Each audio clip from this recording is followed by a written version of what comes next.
Idol, anong bagay sa beginner 19 years old na workout?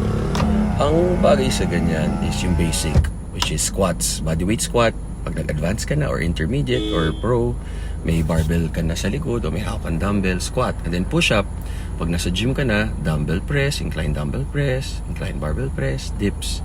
Pag sa bahay lang, push-up. Pag may tayo, buhatin natin sarili natin, pull-ups. Kung nasa gym, lat pull-down, tsaka rows. Yun yung basic. And then for abs, core, or panoorin mo yung videos namin, meron kami super simple pero sobrang effective na vacuum lying ab crunch. Ginawa ni Mrs. kanina at lagi kong ginagawa.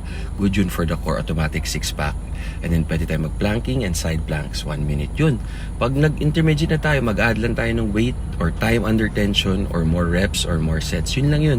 Pero lahat nagsisimula sa basic.